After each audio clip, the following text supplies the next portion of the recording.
On October 16, 1793, as the clock tower chimed a somber noon, the gleaming blade of the guillotine descended, ending the life of a woman who had once reigned as the most dazzling queen in Europe. A blood-curdling roar of triumph erupted from the assembled throng as crimson seeped across the wooden planks, a stark symbol of the ancient regime's agonizing demise after millennia of power.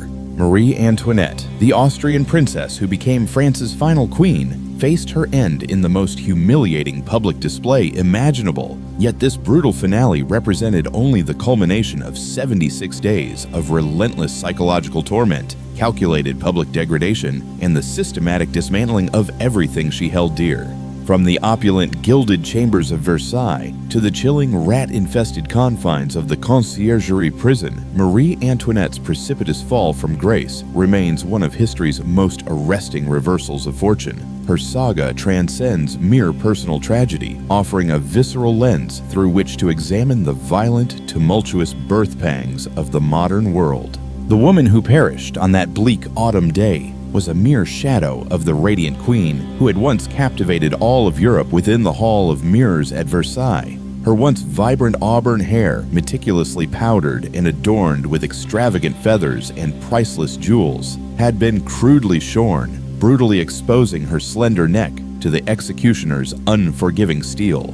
Her hands, once adorned with golden scepters and the instruments of royal decree, were now bound tightly behind her back with rough, chafing rope. The metamorphosis was complete. The transformation from Marie Antoinette, Queen of France, to prisoner number 280, the desolate widow Capet. The tortuous path to the executioner's scaffold did not originate with the revolution itself, but rather from decades of escalating resentment simmering against a detached and increasingly irrelevant monarchy. Heedless of the burgeoning suffering endured by its people, Marie Antoinette, an outsider queen whose elegant French was forever tinged with an Austrian accent, became the convenient scapegoat, the receptacle for a nation's collective incandescent rage.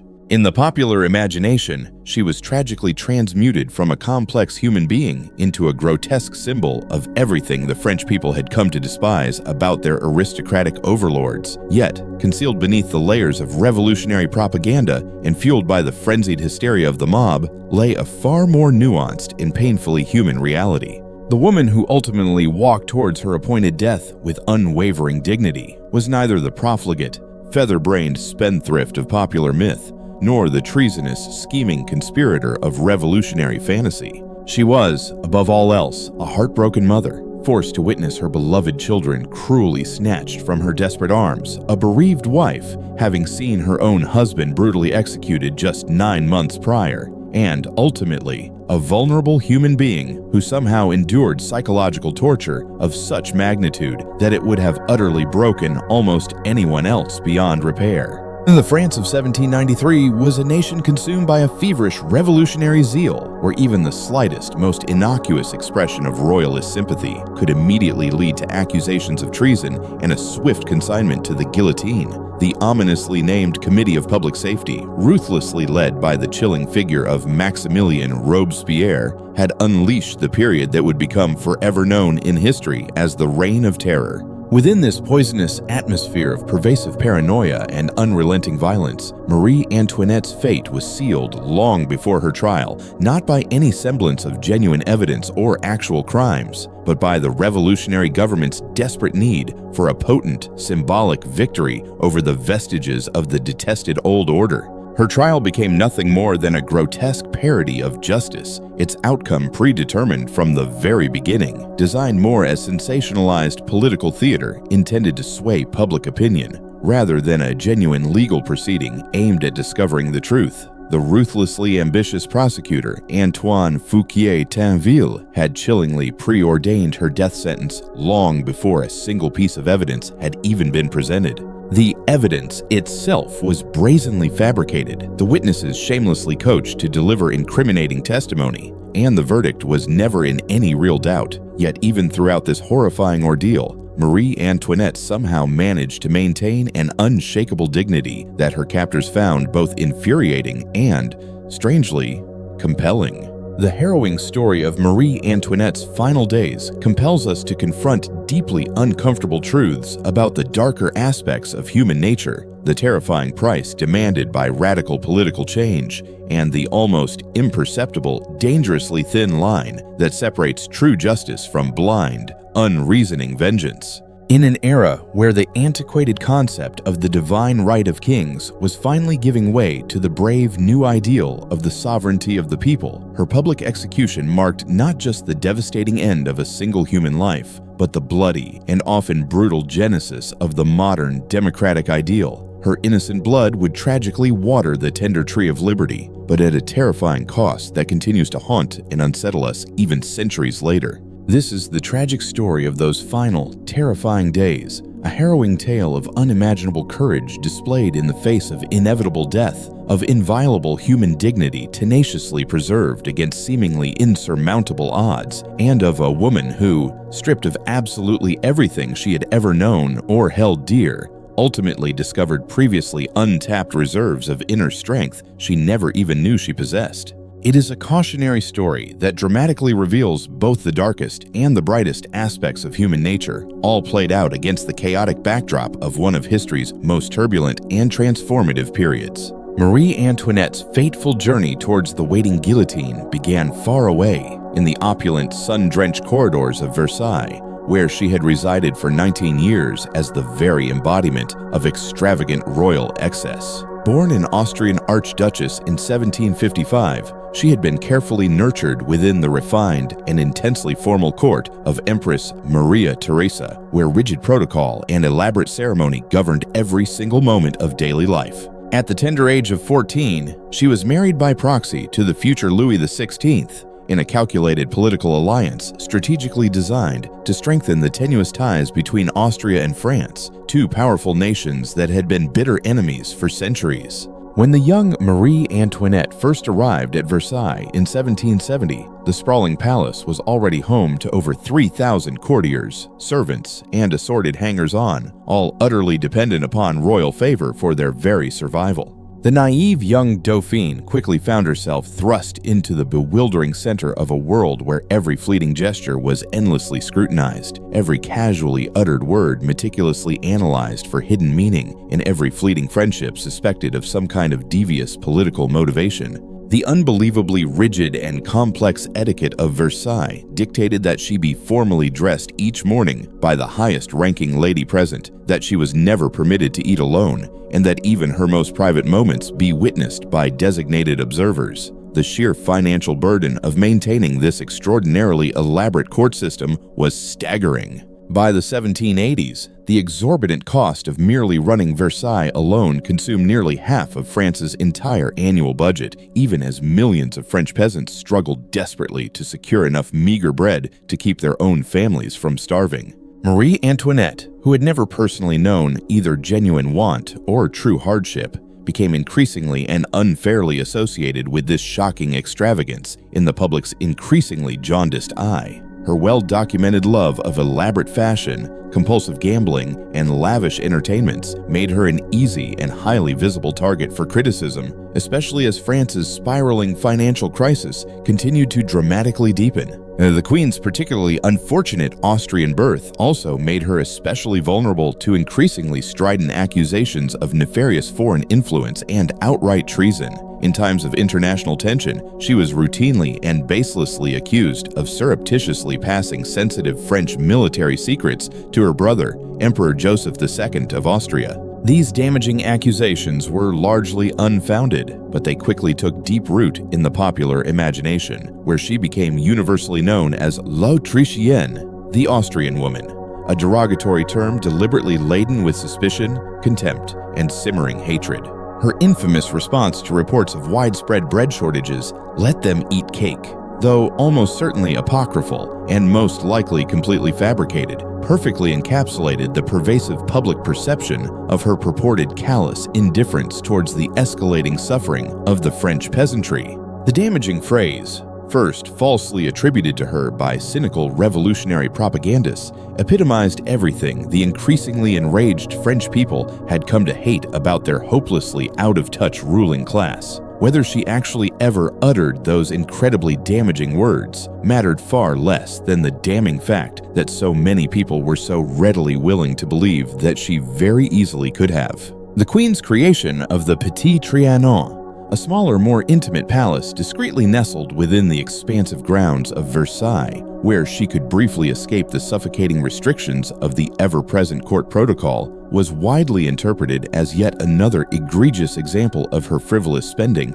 and selfish detachment from the plight of the suffering masses. In reality, this private retreat actually cost far less than traditional court entertainments, but it became a potent symbol of unforgivable royal excess in popular pamphlets and satirical songs. The idyllically simple cottages she constructed there, designed to resemble a romanticized and idealized peasant village, struck many as an insulting and tone-deaf mockery of the grinding reality of very real rural poverty. As France's intractable financial crisis dramatically worsened throughout the 1780s, Marie Antoinette found herself becoming increasingly isolated and vulnerable at court. Former allies began to distance themselves as public criticism mounted relentlessly, and even her own personal servants began to regard her with barely concealed suspicion. The woman who had once been constantly surrounded by hundreds of eager courtiers now gradually found her inner circle shrinking to a mere handful of truly loyal friends who would eventually share her tragic fate. The birth of her children, Marie Thurs in 1778, Louis Joseph in 1781, Louis Charles in 1785, and Sophie in 1786 provided her with some much-needed personal happiness, but also created agonizing new sources of profound anxiety. As a loving mother, she discovered previously unimagined depths of raw emotion that the artificial world of court life had never even allowed her to explore. Her fiercely protective devotion to her precious children would tragically become both her greatest source of strength and her most easily exploitable weakness during the long and brutal revolution.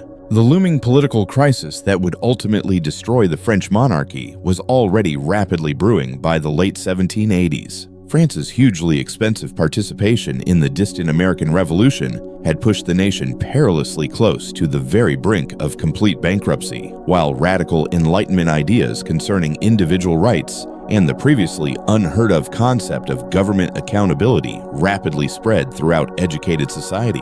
Marie Antoinette, primarily focused on her family and the insulated world of court life, remained tragically oblivious to these ominously gathering storm clouds until it was far too late for her to even attempt to change course. The watershed year of 1789 brought sweeping changes that would have seemed utterly impossible just mere months earlier, as France erupted in a frenzy of revolutionary fervor that would ultimately consume the entire monarchy. The financial crisis that had been relentlessly building for decades finally forced King Louis XVI to reluctantly convene the Estates General for the first time since 1614, inadvertently providing an invaluable platform for radical revolutionary ideas that had been percolating in clandestine salons and crowded coffeehouses across the nation.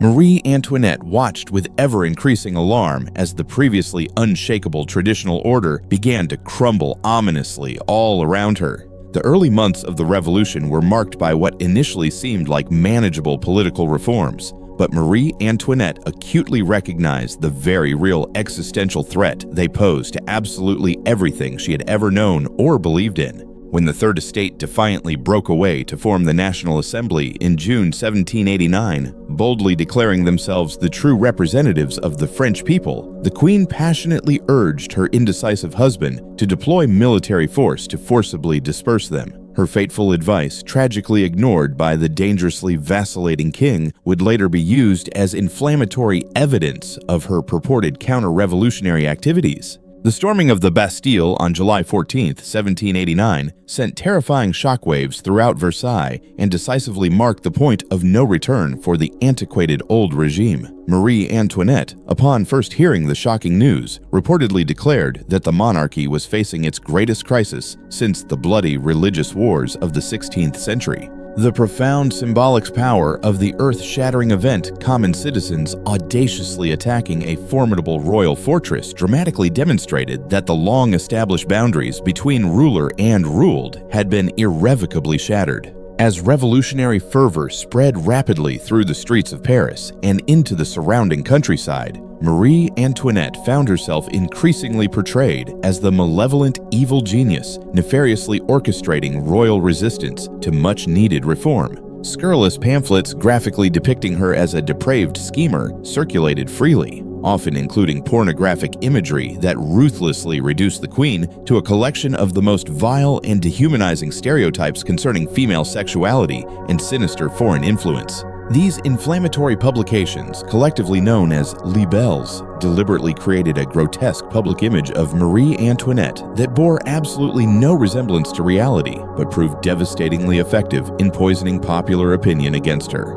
The terrifying October days of 1789 brought the brutal reality of revolutionary violence directly to the gilded gates of Versailles, when thousands of enraged Parisian women, incensed about chronic bread shortages, marched on the palace with terrifying determination, furiously demanding immediate action. Marie Antoinette spent a horrifying night listening to the blood-curdling sounds of mob violence echoing through the once peaceful corridors as revolutionaries broke into the palace, brutally murdering 2 of her loyal guards. The graphic brutality of these cold-blooded killings, with the victims' severed heads displayed on pikes directly outside her own windows, provided her with a chilling preview of the horrific fate that ominously awaited those who dared to openly oppose the burgeoning revolution. Forcibly relocated to the grim Tuileries Palace in the very heart of Paris, the terrified royal family effectively found themselves prisoners in all but name, constantly surrounded by hostile crowds and menacing revolutionary guards who displayed barely concealed contempt. Marie Antoinette's every movement was relentlessly watched and reported, her personal correspondence routinely intercepted, and even her most intimate visitors carefully screened by zealous revolutionary committees.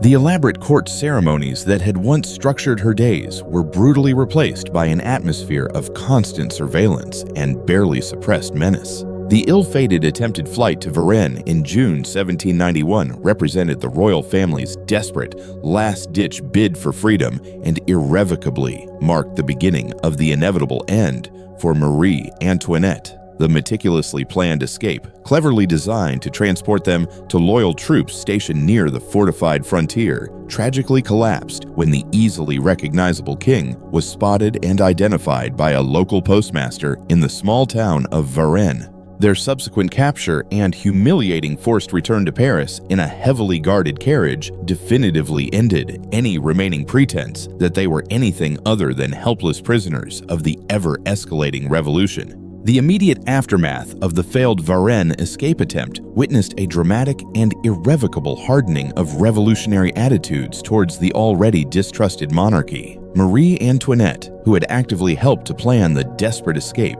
was now openly accused of high treason for audaciously attempting to flee to enemy territory. The sensational revelation of her clandestine correspondence with foreign courts, including desperate attempts to secure foreign military intervention against the revolution, provided paranoid revolutionaries with undeniable concrete evidence of what they had long suspected, that the Queen was actively working against the fledgling New Order. As open war with Austria and Prussia erupted in 1792, Marie Antoinette found herself trapped in an utterly impossible position.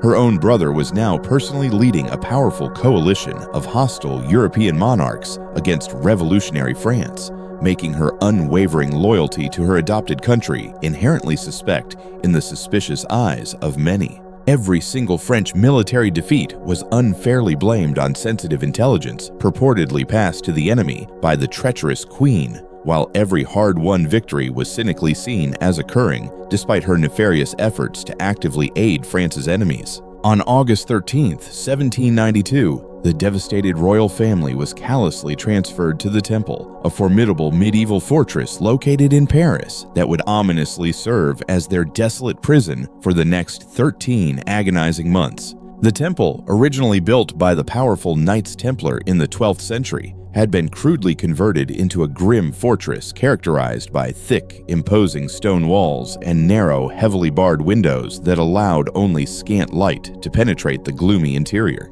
For Marie Antoinette, who had spent her entire adult life within expansive palaces filled with brilliant light and unparalleled beauty, the sudden transition to this dark, oppressive environment proved to be psychologically devastating. The terrified family was callously confined to the imposing tower of the temple, where they were begrudgingly given just 4 small rooms spread across 2 cramped floors to serve as their entire world. Marie Antoinette was forced to share these meager quarters with her increasingly despondent husband, their 2 surviving children, Marie Therese and Louis Charles, and the king's stoic sister, Madame Elizabeth. The appalling conditions were intended as a deliberate and calculated humiliation, former royalty ruthlessly forced to live like common criminals, begrudgingly attended to by cruel guards who took obvious pleasure in their immense discomfort and showed them absolutely no deference or respect. Their bleak daily routine within the temple was carefully regulated by their cold-hearted captors, deliberately designed to break their spirits through a soul-crushing combination of mind-numbing boredom and calculated degradation. They were rudely awakened at precisely 7 each morning by heavily armed guards who conducted thorough and humiliating searches of their meager rooms, ostensibly looking for potential escape plans or cleverly concealed weapons. Meals were served at rigidly fixed times on crude, plain earthenware dishes, a stark contrast to the priceless golden plates and glittering crystal glasses they had once taken for granted. Even their clothing was strictly restricted. Marie Antoinette was specifically forbidden from wearing anything that might even remotely be construed as royal regalia. The insidious psychological torture of their imprisonment extended far beyond mere physical discomfort, encompassing deliberate attacks on their most cherished family bonds. The innocent children were systematically subjected to ceaseless revolutionary propaganda deliberately designed to turn them against their own parents, with the cruel guards constantly and falsely telling them that their own mother and father were dangerous enemies of the people who deserved nothing less than immediate death.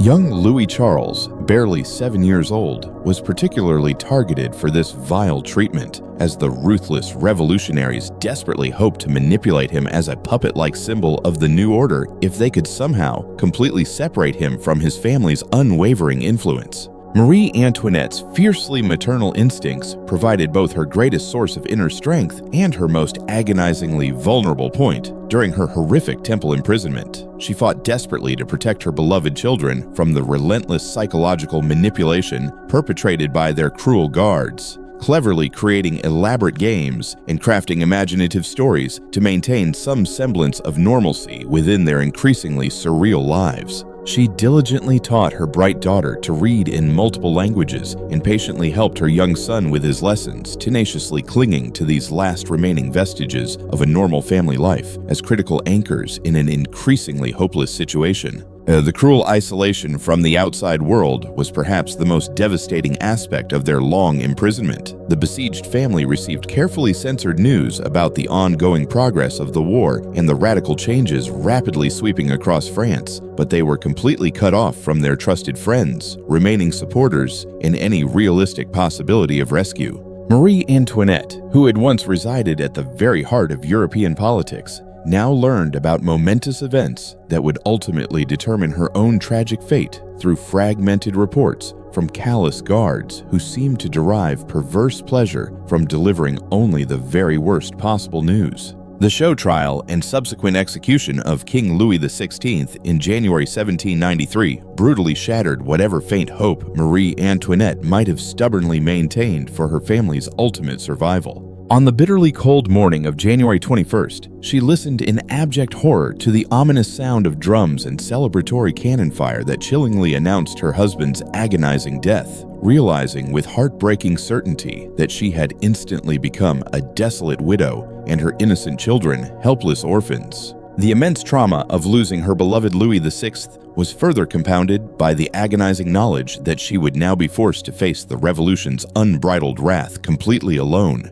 without even the minimal, symbolic protection that his very presence had at least provided. In the long weeks immediately following the king's execution, the already appalling conditions of Marie Antoinette's imprisonment became exponentially harsher. She was cruelly moved to even smaller, far more isolated quarters and subjected to constant, relentless interrogation about her alleged surreptitious correspondence with foreign enemies. Her precious children were gradually and deliberately separated from her, with young Louis Charles eventually being permanently taken away, completely to be raised by hand-picked revolutionary guardians who sought to erase absolutely all traces of his once proud royal heritage. The precipitous deterioration of Marie Antoinette's physical and mental health during this agonizing period was clearly visible to all who saw her. Her lustrous hair, once her crowning glory and greatest vanity, began to rapidly turn prematurely gray and painfully fall out from extreme stress and chronic malnutrition.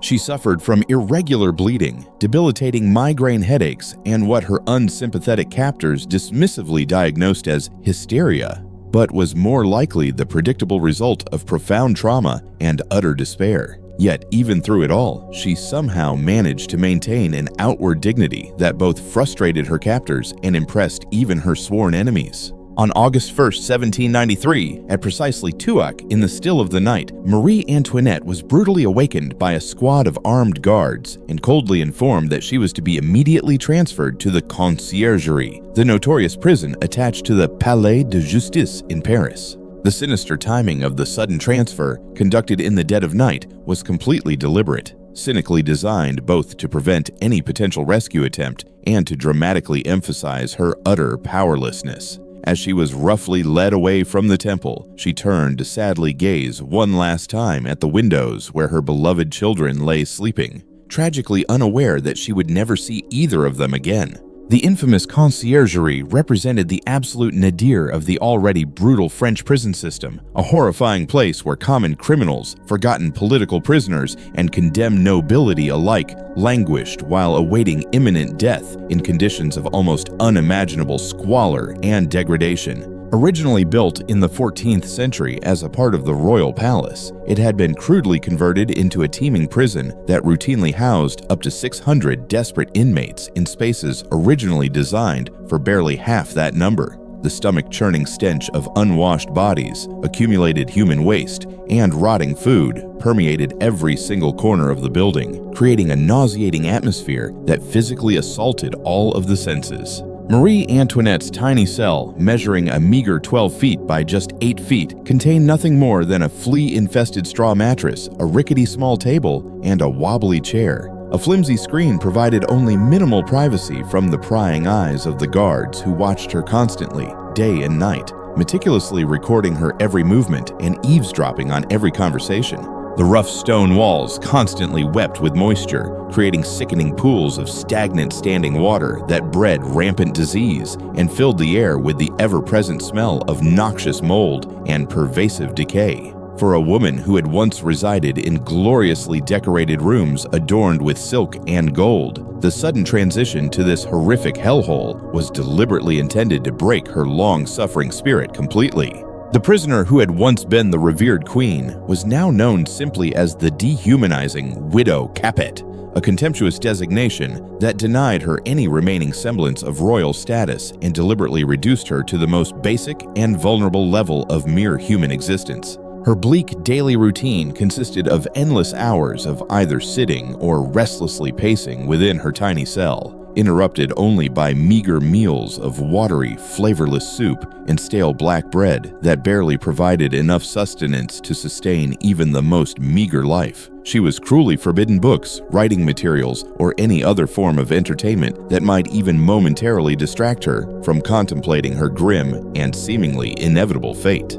The ongoing psychological torture of her cruel imprisonment extended far beyond the purely physical conditions, encompassing deliberate humiliations specifically designed to systematically destroy any remaining sense of personal dignity or even the faintest glimmer of hope. The callous guards routinely strip-searched her, ostensibly looking for hidden weapons or cleverly devised escape plans, but actually seeking to degrade her as completely as humanly possible. They openly mocked her increasingly gaunt appearance, made crude jokes about her completely fabricated sexual activities, and deliberately forced her to listen to graphic and detailed accounts of the torturous executions of her close friends and remaining supporters. The presence of fellow prisoners in adjoining cells provided little comfort, as many were either hardened common criminals who deeply resented her privileged background, or paranoid political prisoners who unfairly blamed her for their own desperate predicament. Conversations were constantly monitored by shadowy informants secretly planted among the fearful prisoners, making any form of genuine human connection exceedingly dangerous for both parties. Marie Antoinette quickly learned to only speak when absolutely necessary and to trust absolutely no one, a harsh lesson that added profound psychological isolation to her already brutal physical confinement. Her physical health deteriorated rapidly under these appalling conditions, with several witnesses noting her dramatic weight loss, the premature graying of her once lustrous hair, and the hauntingly hollow look in her sunken eyes that chillingly spoke of profound despair. She suffered from chronic diarrhea, possibly due to contaminated food or polluted water, and experienced irregular bleeding that may have been caused by either underlying uterine cancer or simply the extreme stress of her nightmarish situation. Her increasingly desperate requests for even basic medical attention were generally ignored or cynically dismissed as obvious attempts to garner sympathy. The agonizing knowledge that her beloved children remained imprisoned in the temple, relentlessly subjected to insidious revolutionary indoctrination deliberately designed to turn them against her very memory, added another agonizing layer of unbearable anguish to her already torturous daily existence. She had absolutely no way of knowing their current condition, whether they were receiving adequate food or even minimal medical care, or even if they still remembered her with any lingering affection. This agonizing uncertainty concerning her children's immediate welfare was perhaps the very cruelest aspect of her long imprisonment, as it cruelly denied her even the smallest comfort of simply knowing that they were somehow still safe and alive. As the long weeks slowly passed within the grim confines of the Conciergerie, Marie Antoinette gradually came to the grim realization that her tragic fate was already sealed. The ruthless revolutionary government had absolutely no intention of allowing her to survive, regardless of any potential evidence presented during her farcical show trial. Her public execution had become absolutely necessary, not for any semblance of justice, but as a potent symbol of the revolution's undeniable and complete victory over the detested old order. This stark realization paradoxically seemed to grant her a strange kind of hard-won peace, as she could finally abandon all false hope of eventual rescue and instead focus solely on bravely preparing for her inevitable death with as much dignity as she could possibly muster. On October 14, 1793, Marie Antoinette was dragged before the so-called Revolutionary Tribunal in what can only be accurately described as a grotesque and utterly farcical parody of legitimate legal proceedings. The sham trial, presided over by the ruthlessly ambitious Judge Herman and prosecuted by the notoriously bloodthirsty Antoine Fouquier-Tinville, was completely predetermined in its inevitable outcome and deliberately designed more as inflammatory political theater than any genuine pursuit of the truth. The packed courtroom, filled with a bloodthirsty throng of jeering spectators who had all specifically come to see the former queen publicly humiliated, erupted in a savage chorus of cheers as she was roughly led to the defendant's chair, wearing a simple white dress and a plain white cap. The preposterous charges leveled against Marie Antoinette were a nonsensical mixture of genuine political activities and wild fantasies audaciously concocted by cynical revolutionary propagandists. She was baselessly accused of treasonously sending critical military secrets to Austria, nefariously conspiring with foreign enemies to orchestrate a counter-revolutionary invasion of France, deliberately corrupting her young son in order to overthrow the new constitutional government, and surreptitiously maintaining treasonous correspondence with exiled Migers who were actively plotting to undermine the revolution. While some of these wild charges contained tenuous elements of distorted truth, she had indeed secretly corresponded with various foreign courts. The evidence presented was brazenly fabricated or deliberately taken completely out of context. Fouquier-Tinville, widely known as the bloodthirsty prosecutor of the Revolutionary Tribunal, had already chillingly prepared Marie Antoinette's death sentence long before the trial had even begun. His inflammatory opening statement ruthlessly painted her as a monstrous figure of utter depravity who had systematically worked to destroy France from within, maliciously describing her as an Austrian woman forever hungry for the precious blood of Frenchmen who had selfishly used her powerful position to betray the very nation that had once welcomed her with open arms. The prosecutor's deliberately inflammatory rhetoric was brazenly designed to both inflame the rabid spectators and provide convenient legal justification for a verdict that had already been coldly decided. The hand-picked witnesses called against Marie Antoinette were a motley collection of disgruntled former servants, opportunistic former courtiers desperately seeking to save their own worthless lives, and terrified political prisoners who had all been explicitly promised clemency in exchange for delivering damaging and incriminating testimony. Their accounts were predictably contradictory and clearly heavily rehearsed, describing wild orgies at Versailles, treasonous meetings with shadowy foreign agents, and elaborate conspiracies that existed only within the realm of fevered revolutionary propaganda. The single most damaging testimony chillingly came from Antoine Simon, the sinister cobbler who had been cynically placed in charge of young Louis Charles, who falsely claimed that the vulnerable boy had revealed damning details of his own mother's treasonous activities. Marie Antoinette's hapless defense attorney, Claude Chauveau-Lagarde, was cynically given less than 24 hours to prepare her impossible case and was brazenly denied access to the overwhelming majority of the so-called evidence that was being used against her. His desperate attempts to call legitimate character witnesses were summarily rejected by the court, and his valiant efforts to challenge the clear admissibility of blatantly coerced testimony were quickly dismissed as outrageous counter-revolutionary obstructionism. The inexperienced young lawyer, genuinely committed to providing his defenseless client with the best possible defense under the absolutely impossible circumstances, knew that he was fighting a completely losing battle against a tribunal that had already irrevocably decided her horrific fate. Throughout the two-day show trial, Marie Antoinette maintained remarkable composure in the face of the most vicious personal attacks and outrageous accusations. When falsely accused of deliberately corrupting her own innocent son and systematically teaching him to hate the fledgling republic, she replied with quiet dignity that nature itself has inherently given children such a powerful love for their own mother that they could never be maliciously turned against her except by brutal force. Her responses to all of the baseless charges were measured and calm, demonstrating a profound strength of character that deeply impressed even her sworn enemies and frustrated cynical prosecutors who had hoped to see her completely break down and hysterically confess to their entirely fabricated crimes. The cynical testimony of her young son, brutally coerced by his unprincipled revolutionary guardians, provided some of the most damaging and inflammatory evidence against her. The terrified boy, barely 8 years old, had been systematically abused and relentlessly manipulated until he was finally willing to falsely say anything his captors maliciously demanded. His patently absurd claims that his own mother had engaged in incestuous relations with him and had actively taught him to hate the revolution were clearly the insidious products of cynical adult coaching, but they tragically provided the bloodthirsty tribunal with the kind of sensational evidence it desperately needed to publicly justify its completely predetermined verdict.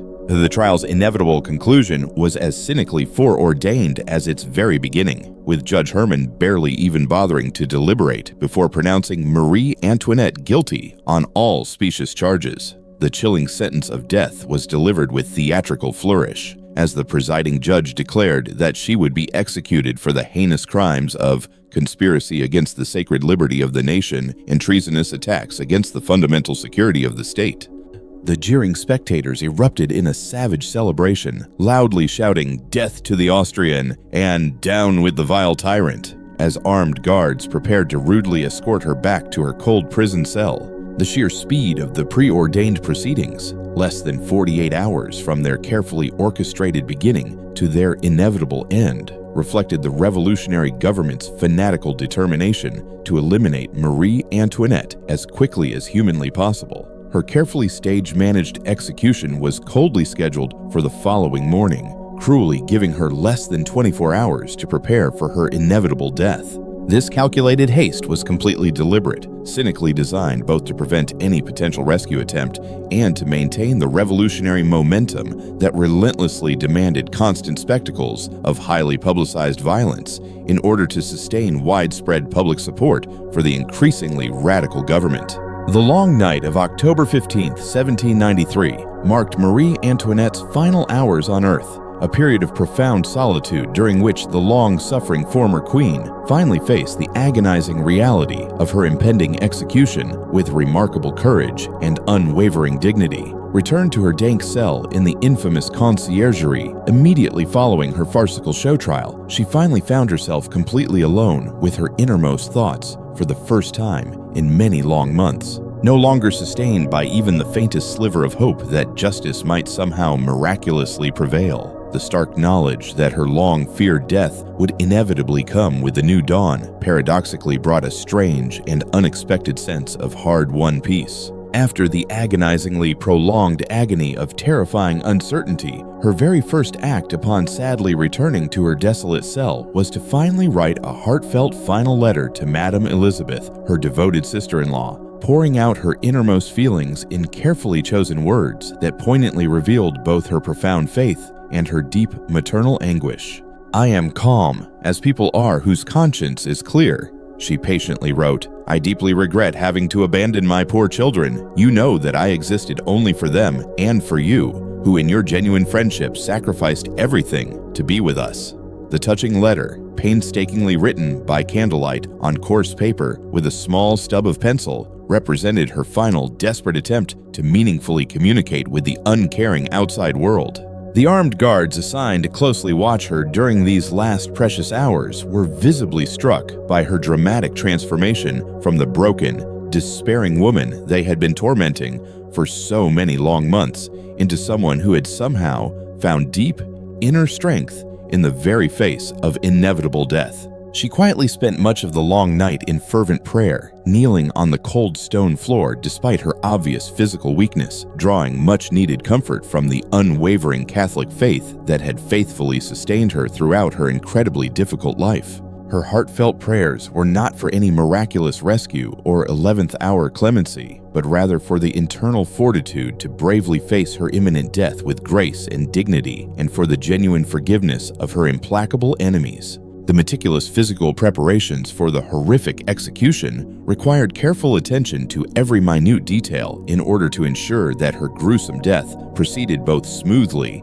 and provided maximum symbolic impact for the zealous revolutionary cause. Cold prison officials brought sharp scissors to crudely cut her beautiful hair short, brutally exposing her slender neck for the unforgiving guillotine blade, and efficiently removed her few remaining pieces of valuable jewelry and any other remaining symbols of her formerly exalted royal status. She was then callously given a simple, coarse white chemise to wear, deliberately chosen to evoke the humble image of a penitent sinner, humbly approaching divine judgment rather than a defiant queen, bravely meeting her gruesome political fate. The vital psychological preparation proved far more challenging and emotionally taxing than the cold physical arrangements, as Marie Antoinette struggled with the agonizing knowledge that her beloved children would inevitably grow up believing all of the revolution's vile propaganda concerning their own mother's entirely fabricated crimes. She tragically had absolutely no way to leave them a detailed message explaining her true feelings or expressing her cherished hopes for their eventual future, no viable means of ensuring that they would actually remember her with unwavering love rather than lingering shame.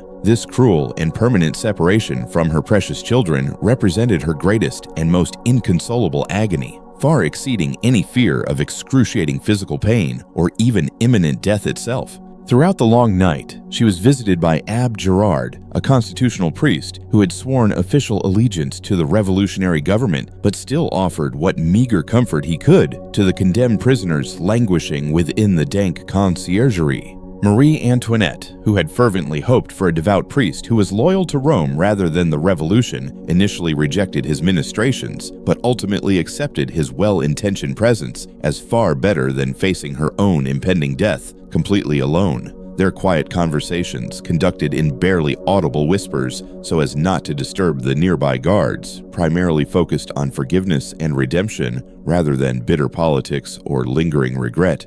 Her simple final meal, coldly served at the stroke of midnight, consisted of just a small piece of tasteless chicken and a single glass of cheap wine, extravagant luxuries by the shockingly squalid conciergerie's meager standards, but hardly a feast worthy of a former queen's somber Last Supper. She slowly ate with quiet deliberation, perhaps savoring these final tastes of life, or simply trying to maintain some semblance of normal routine in these incredibly abnormal and surreal circumstances.